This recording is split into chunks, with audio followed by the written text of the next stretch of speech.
Good morning all आप दोस्तों। आप सभी का एम के शाह क्लासेस में स्वागत है। ये घटना चक्र विश्व का भूगोल का ये 16वां लेक्चर है। इसमें हम लोग देखेंगे जलमंडल से संबंधित जलमंडल से संबंधित सबसे पहले थोड़ा फैक्ट देख ले रहे हैं, क्योंकि ये जो जलमंडल है बहुत ही इम्पोर्टेंट टॉपिक है। उसके बाद इससे रिलेटेड हम लोग एमसीक्यू देखेंगे जो अब तक पूछे गए हैं। तो देर ना करते हुए वीडियो को शुरू करते हैं, और यदि चैनल पे पहली बार है तो चैनल को लाइक, शेयर और सब्सक्राइब जरूर करें। जलमंडल से रिलेटेड हम लोग देखते हैं, जो मेन फैक्ट है उन्हें देख ले रहे हैं। कह रहा है पृथ्वी की सतह के कुल क्षेत्रफल का लगभग जो 30% भाग है वह 30% भाग पर स्थल क्षेत्र है, तथा लगभग 70% भाग पर जो है जल फैला हुआ है। यानी पृथ्वी के संपूर्ण एरिया में 30% भाग पर जल और 70% भाग पर 30% भाग पर स्थल है, और 70% भाग पर जल का जो क्षेत्र है वो विस्तार है। पृथ्वी की सतह पर पानी से ढका लगभग 2/3 भाग पानी से ढका है। जलमंडल के सर्वाधिक बड़े जो घटक हैं जैसे महासागर हैं, और पृथ्वी पर प्रमुख महासागरों की संख्या अगर देखी जाए तो 4 हैं। यानी पृथ्वी पर प्रमुख महासागर जो मेन है वो 4 हैं। क्षेत्रफल के आधार पर इन प्रमुख महासागरों का अवरोही क्रम मतलब घटते हुए क्रम इस प्रकार है कि सबसे बड़ा जो महासागर है वो आपका प्रशांत महासागर है। दूसरा सबसे बड़ा जो महासागर है वो अटलांटिक महासागर। तीसरा सबसे बड़ा महासागर हिंद महासागर, और चौथा सबसे बड़ा महासागर अंटार्कटिक महासागर। जलमंडल का सबसे बड़ा जो महासागर है वो आपका प्रशांत महासागर है। वहीं अगर बात करें महासागरीय नितल की बात करें तो महासागरीय नितल में स्थल से भी अधिक उच्चावच संबंधों विविधता है, और स्थल की ऊंचाई तथा महासागरों की गहराई को उच्चमितीय वक्र द्वारा जो है प्रदर्शित किया जाता है। तो ये उच्चमितीय वक्र है, ये आपके उच्च पर्वत दिया हुआ है, ये औसत ऊंचाई जो है स्थल से दी हुई है, और जो है महा इसके जो नीचे है वो जो नीचे का जो ये हिस्सा है ये आपका महाद्वीपीय ढाल है, और ये गहरा महासागरीय मैदान है। तो इसके साथ हम लोग ये देखते हैं कि उच्चतामितीय जो वक्र है के आधार पर सागरीय नितल को 4 प्रमुख उच्चावच मंडल पाए जाते हैं। महाद्वीपीय किनारे से सागर की अतल गहराई तक के मंडल क्रमशः महाद्वीपीय मग्न ढाल तथा गहरा सागरीय मैदान और महासागरीय गर्त जो है ये होते हैं। तो इसमें देखिए जो महासागरीय ढाल है इसी से रिलेटेड हम लोग जो फैक्ट है उन्हें देखते हैं। आगे कह रहा है कि महाद्वीपों को किनारे वाला वह भाग जो महासागरीय जल में डूबा रहता है, जिस पर जल की औसत गहराई 100 फैदम अर्थात 1 फैदम बराबर 6 फीट तक तथा ढाल 1 डिग्री से 3 डिग्री के बीच होता है, महाद्वीपीय मग्न तट कहलाता है। और जलमग्न तट तथा गहरे महासागरीय मैदान के बीच तीव्र ढाल वाले मंडल को महाद्वीपीय मग्न ढाल कहा जाता है, जिसका ढाल विभिन्न स्थानों पर भिन्न भिन्न होता है। महासागरीय नितल का सबसे विस्तृत भाग गहरे सागरीय मैदान है, और इन जो है वितलीय मैदानों की जो गहराई है लगभग 3000 से 6000 मीटर तक पाई जाती है। साथ ही साथ ये मैदान सैकड़ों किलोमीटर चौड़े तथा हजारों किलोमीटर लंबे होते हैं। गहरे महासागरीय मैदान कुल सागरीय क्षेत्रफल के लगभग 76% भाग पर फैले हुए हैं। महासागरीय गर्त महासागरों के सबसे गहरे भाग होते हैं, और इनके ढाल खड़े होते हैं। इनकी स्थिति प्रायः तट के सहारे पर्वतीय मेखलाओं के सामने मिलती है। द्वीपों के सहारे भी गहरे गर्त देखने को मिलते हैं, जैसे चैलेंजर जो कि मेरियाना गर्त है, टोंगा, क्यूराइल इत्यादि। और आगे कह रहा है कि महासागरीय नितल के अन्य प्रमुख जो जलमग्न लक्षण हैं वो है कटक समुद्री पर्वत ग्वाट जो कि समतल शीर्ष वाले समुद्री पर्वत, और कैनियन, विभंग क्षेत्र, इसी प्रकार से अनेक द्वीप, प्रवाल भित्ति, जलमग्न ज्वालामुखी पर्वत आदि जो है जलमग्न लक्षणों की विविधता को और बढ़ाते हैं। मध्य जो अटलांटिक कटक है, ये उत्तर में आइसलैंड से दक्षिण में बोबेट द्वीप तक यस अक्षर के आकार में 14,400 किलोमीटर की लंबाई में फैला हुआ है। 90 ईस्ट रेंज जो कि 90 ईस्ट रेंज 90 ईस्ट राइड ये हिंद महासागर में स्थित एक कटक का नाम है, जो कि 90 डिग्री पूर्वी देशांतर के नजदीक एवं इसके समानांतर फैला यह कटक लगभग 5,000 किलोमीटर लंबा है। इसका विस्तार लगभग 33 डिग्री दक्षिणी अक्षांश से लेकर 17 डिग्री उत्तरी अक्षांश तक फैला है। इसकी औसत चौड़ाई की अगर बात करें तो 200 किलोमीटर है। मध्यवर्ती मुख्य घटक हिंद महासागर के उत्तर में प्रायद्वीपीय भारत के मग्न तट से आरंभ होता है, जहां पर इसकी चौड़ाई 320 किलोमीटर हो जाती है। इस भाग को जो है लकाद्वीप चैगोस के नाम से भी जाना जाता है। इस कटक का पुनः दक्षिण की ओर विस्तार होता है तथा भूमध्य रेखा एवं 30 डिग्री दक्षिणी अक्षांश के जो मध्य है, इसका नाम चैगोस सेंट पॉल कटक हो जाता है। यहाँ से कटक सागर से ऊपर आ गए हैं और वहाँ कई प्रकार के द्वीप पाए जाते हैं। यानी जहाँ से कटक सागर से ऊपर आ गए हैं वहाँ पर कई प्रकार के द्वीप पाए जाते हैं। हिंद महासागर के मध्यवर्ती कटक के ऊपर क्रम से Lakshadweep, Maldives, Chagos, New Amsterdam, Saint Paul, Kerguelen आदि द्वीप पाए जाते हैं। फिर आगे कह रहा है कि डेटम रेखा, ये भी क्वेश्चन यहाँ से भी बना हुआ है। डेटम रेखा क्या है? डेटम रेखा वह क्षैतिज रेखा होती है जिसके सहारे ऊंचाइयों और गहराइयों की माप की जाती है, उसे डेटम रेखा कहते हैं। पृथ्वी के केंद्र से सबसे निकटतम बिंदु जो आपका है उत्तरी ध्रुव के पास आर्कटिक महासागर की तली यानी 4 किलोमीटर की गहराई है, जो पृथ्वी के केंद्र से 6,553 किलोमीटर की दूरी पर स्थित है। जबकि जो मेरियाना ट्रेंच है की तली का केंद्र से दूरी 6,364.4 किलोमीटर है। विश्व में कुल जल का लगभग 97% खारा जल जो है 97% खारा जल के रूप में सागरों में है और आलवड़ जल की कुल 3% में से 2.4% हिमनद और ध्रुवीय बर्फ के रूप में है, जो उपयोग योग्य नहीं है। अब बचा इस प्रकार उपयोग के लिए जो है उपयोग के लिए आलवड़ जल की कुल मात्रा केवल 1% से भी कम प्राप्त है। आलवड़ जल की कुल मात्रा में 68.7% ध्रुवीय बर्फ छत्रक एवं हिमनदों के रूप में, जबकि 30.1% भूमिगत जल के रूप में है और 0.3% सतही जल के रूप में तथा 0.9% अन्य रूप में पाए जाते हैं। घूम के गुरुत्वाकर्षण जल शून्य अथवा 1/3 एटमॉस्फेयर के कम क्रम के तनाव पर स्थित होता है कि इसका जल 1/3 से 30 एटमॉस्फेयर दबाव के बीच पाया जाता है। तो ये इससे रहा जलमंडल से रिलेटेड कुछ फैक्ट। अब हम लोग जो है क्वेश्चन देखते हैं और पहला क्वेश्चन कह रहा है कि महासागर औसत तापमान के संदर्भ में निम्नलिखित में से कौन सा कथन सही है?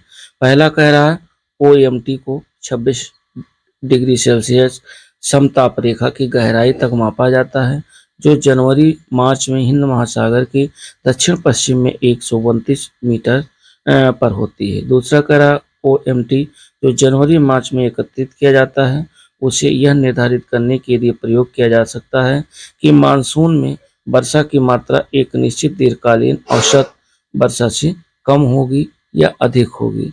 अब इसमें कोट दिए हुए हैं, तो कोट में केवल और केवल जो है आपका दूसरा सही है, यानी फर्स्ट वाला गलत है। तो दूसरा क्यों सही है? यानी इसमें आपका केवल बी विकल्प सही है, यानी केवल दूसरा सही है। और क्यों सही है इसका देखिए रीजन।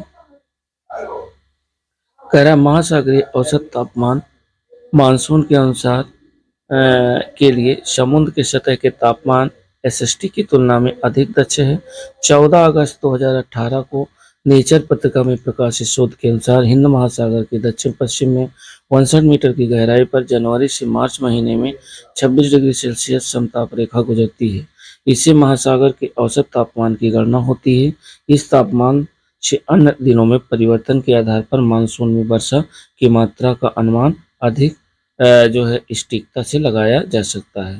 तो केवल और केवल फर्स्ट नंबर का बी सही है, यानी दूसरा। सेकंड नंबर क्वेश्चन कह रहा है कि पृथ्वी की सतह का वह भाग जो पानी से ढका है, पृथ्वी की सतह का वह भाग जो पानी से ढका है लगभग कितना भाग ढका है? तो 2/3 भाग जो है पृथ्वी की सतह पर पानी से ढका हुआ है और 1/3 भाग में जो है स्थल है। पृथ्वी की सतह पर पानी से ढका भाग लगभग 2/3 है। राइट ऑप्शन सेकंड नंबर का सी विकल्प होगा 2/3। 3 नंबर क्वेश्चन कह रहा है कि समुद्र तल पर पृथ्वी के केंद्र के सबसे निकटतम स्थल कौन सा है? तो समुद्र तल पर पृथ्वी के केंद्र के सबसे जो निकटतम स्थल है वो आपका है उत्तरी ध्रुव, यानी राइट ऑप्शन 3 नंबर का ए विकल्प होगा। भी हम लोगों ने ऊपर फैक्ट्स में देखा है, देख ले रहे हैं कि पृथ्वी के केंद्र से सबसे निकटतम बिंदु उत्तरी ध्रुव के पास आर्कटिक महासागर की तली 4 किलोमीटर की गहराई पर है, जो पृथ्वी के केंद्र से 6553 मीटर की दूरी पर स्थित है। सारे क्वेश्चन दोस्तों इंपॉर्टेंट हैं, हर क्वेश्चन कोई ना कोई एग्जाम में जरूर पूछा गया है। डेटम रेखा से देखिए क्वेश्चन ने बताया था, पूछा गया है डेटम रेखा क्या है। तो डेटम रेखा समुद्र तल की क्षैतिज रेखा जिससे ऊंचाई तथा गहराई की माप की जाती है उसे डेटम रेखा कहते हैं। तो 4 नंबर का राइट ऑप्शन ए विकल्प होगा। डेटम रेखा वो क्षैतिज रेखा होती है जिसके सहारे समुद्र तल की ऊंचाई और गहराई की माप की जाती है। 5 नंबर क्वेश्चन कह रहा है कि हमारे जलमंडल का सबसे बड़ा भाग कौन सा है? तो हमारे जलमंडल का सबसे बड़ा भाग प्रशांत महासागर है, जो कि सबसे बड़ा महासागर है। तो राइट ऑप्शन 5 नंबर का सी विकल्प होगा प्रशांत महासागर। जलमंडल का सबसे बड़ा भाग प्रशांत महासागर है। 6 नंबर क्वेश्चन हम लोग देखते हैं। 6 नंबर क्वेश्चन कह रहा है कि 64,000 किलोमीटर गहराई यानी लंबाई 2000 किलोमीटर से 2400 किलोमीटर चौड़ाई वाला एक कटक उत्तरी एवं दक्षिणी अटलांटिक महासागरीय द्रोणियों के मध्य से गुजरता हुआ हिंद महासागरीय द्रोणी और फिर ऑस्ट्रेलिया तथा अंटार्कटिक के बीच से दक्षिणी प्रशांत महासागर द्रोणी में प्रवेश करता है, वह कटक कौन सा है? तो इसमें जो है ये दिए हुए हैं और इसमें आपको चूज करना है। तो इसका जो राइट ऑप्शन है वो आपका मध्य कटक है, अर्थात डी वाला ऑप्शन सही है, मध्य महासागरीय कटक। मध्य महासागरीय कटक है, तो इस नंबर का जो राइट ऑप्शन 6 नंबर का वह डी विकल्प होगा। कह रहा उपयुक्त विशेषताएं मध्य महासागरीय कटक से संबंधित है। मध्य महासागरीय कटक जो है वो ग्लोब के चारों ओर लगभग 40,000 मील या लगभग 64,000 किलोमीटर की लंबाई में आर्कटिक, अटलांटिक, हिंद महासागर और प्रशांत महासागर में फैला है। यह पृथ्वी की सतह का अकेला सबसे विशालतम भूगर्भिक लक्षण है। 7 नंबर क्वेश्चन कह रहा है कि 90 ईस्ट रिज अर्थात ये कहाँ पर स्थित है? तो ये स्थित है हिंद महासागर। भी हम लोगों ने ऊपर फैक्टर में देखा है कि 90 डिग्री जो ईस्ट है ये स्थित है हिंद महासागर में। तो राइट ऑप्शन 7 नंबर का बी विकल्प होगा। ये हिंद महासागर में स्थित एक कटक का नाम है। 8 नंबर क्वेश्चन कह रहा है कि भूमि में गुरुत्वाकर्षण जल किस तनाव पर रहता है? तो भूमि में गुरुत्वाकर्षण जो जल है वह 1/3 एटमॉस्फेयर से कम तनाव पर रहता है। तो राइट ऑप्शन 8 नंबर का ए विकल्प होगा 1/3 एटमॉस्फेयर से कम पर। और इससे रिलेटेड फैक्ट कह रहा है कि भूमि में गुरुत्वाकर्षण जल 0 अथवा 1/3 एटमॉस्फेयर से कम के तनाव पर स्थित होता है कि इसका जल 1/3 से 30 एटमॉस्फेयर दबाव के बीच पाया जाता है। 9 नंबर क्वेश्चन देखते हैं और 9 नंबर क्वेश्चन ये कोट पर आधारित है। तो पहले कोट देख ले रहे हैं। कह रहा है पृथ्वी ग्रह पर जल के संदर्भ में निम्नलिखित कथनों पर विचार करना है। पहला कह रहा है नदियों और झीलों में जल की मात्रा भूजल की मात्रा से अधिक है। और दूसरा कथन कह रहा है कि ध्रुवीय हिमाच्छद और हिम नदों में जल की मात्रा भूजल की मात्रा से अधिक है। तो अब कह रहा है उपयुक्त में से कौन सा सही है, तो इसमें केवल जो है बी वाला ऑप्शन सही है, केवल और केवल दूसरा वाला सही है और पहला वाला रॉन्ग है, क्योंकि ध्रुवीय हिमाच्छल और हिमनदों में जल की मात्रा भूजल की मात्रा से अधिक है, ये सही है और फर्स्ट वाला गलत है। इस हिसाब से राइट ऑप्शन बी केवल 2।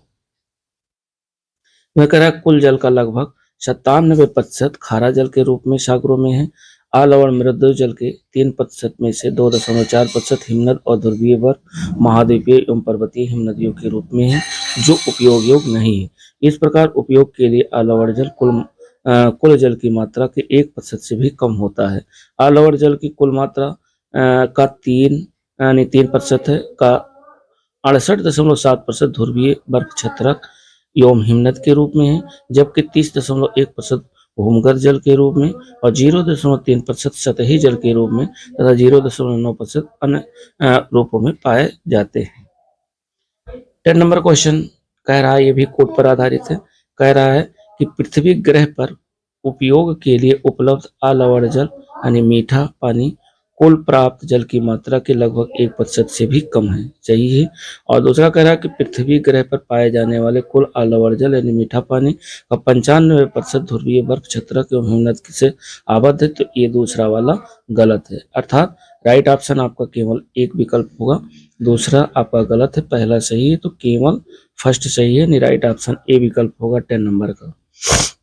11 नंबर क्वेश्चन हम लोग देखते हैं। कह रहा है हमारे उपग्रह में मृदु जल की सर्वाधिक जो मात्रा है वह कितनी है, तो हमारे उपग्रह में मृदु जल की जो सर्वाधिक मात्रा है वो महाद्वीपीय एवं पर्वतीय हिम नदियों यानी अस्थायी हिम के रूप में है, तो राइट ऑप्शन 11 नंबर का सी विकल्प होगा, यानी महाद्वीपीय एवं पर्वतीय हिम नदियों में हमारे उपग्रह में मृदु जल की सबसे अधिक मात्रा महाद्वीपीय और पर्वतीय हिम नदियों में है।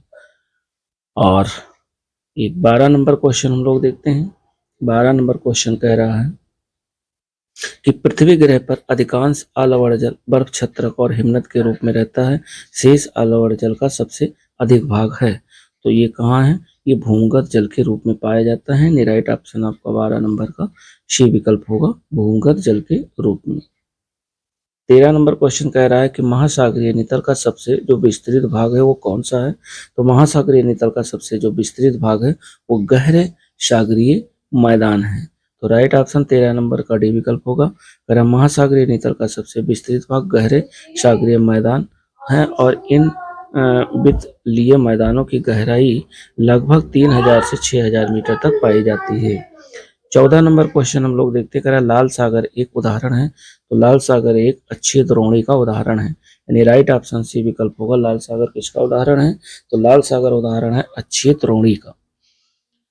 और इससे रिलेटेड फैक्ट्स हम लोग देखते हैं। कह रहा है कि लाल सागर एक अक्षीय द्रोणी का उदाहरण है जो अफ्रीका एवं अरब के बीच स्थित है। इस क्षेत्र में चुंबकीय विसंगतियों का निर्धारण किया गया है। लाल सागर के आसपास वर्ष भर उच्च तापमान रहने के कारण रेगिस्तानी जलवायु वाले देश स्थित हैं। इसके किनारे जिद्दा, हिजाज, मिस्र, पोर्ट सूडान, सुएज तथा अकावा आदि नगर जो है स्थित है। वहीं उत्तरी अफ्रीका तथा यूरोप का एशिया के देशों से सुएज नहर द्वारा संबंध होने के कारण इसकी व्यापारिक महत्ता बहुत बढ़ गई है। साथ ही साथ दोस्तों जो है इसमें हम लोगों ने इन क्वेश्चनों को देखा और इससे विश्व भूगोल घटना चक्र विश्व के भूगोल से इससे पहले जो है 15 लेक्चर जो है दिए गए हैं और प्लेलिस्ट बनी हुई है। सामान्य भूगोल, घटना चक्र, सामान्य भूगोल, इसमें भारत का भूगोल और विश्व के भूगोल से रिलेटेड है, तो विश्व के भूगोल के ये 16वां लेक्चर है। पिछले जो लेक्चर जो लोग ना देखे हों वो चैनल पर जाकर के प्लेलिस्ट के माध्यम से देख सकते हैं। और साथ ही साथ जो है एनसीईआरटी सार संग्रह ऑनलाइन आपका सारे टॉपिक कंप्लीट हैं, सबकी अलग अलग प्लेलिस्ट बनी हुई है, chapter wise chapter, lecture wise lecture, छोटे छोटे वीडियो हैं, आप चाहें तो ऑनलाइनर वहाँ देख सकते हैं। और साथ ही साथ जो है आपका जो लूसेंट सामान्य ज्ञान बहुविकल्पीय उसके भी प्रश्न जो है प्लेलिस्ट पे दिए गए हैं, तो आप उन्हें भी चाहें तो देख सकते हैं। फिलहाल विश्व का भूगोल आप घटना वो घटना चक्र तो ये देख ही रहे हैं, साथ ही साथ एनसीईआरटी वन लाइनर जरूर देख लीजिएगा विश्व के भूगोल, क्योंकि वहाँ वन लाइनर सारे क्वेश्चन जो है दिए गए हैं और यहाँ ऑब्जेक्टिव है, क्योंकि ऑब्जेक्टिव में चारों ऑप्शन पढ़ने में थोड़ा समय लगता है और छोटे छोटे वीडियो हैं, तो आप चाहें तो वॉच कर सकते हैं। और मिलते हैं नेक्स्ट वीडियो के साथ, तब तक के लिए दोस्तों नमस्कार, जय हिंद, का दिन शुभ।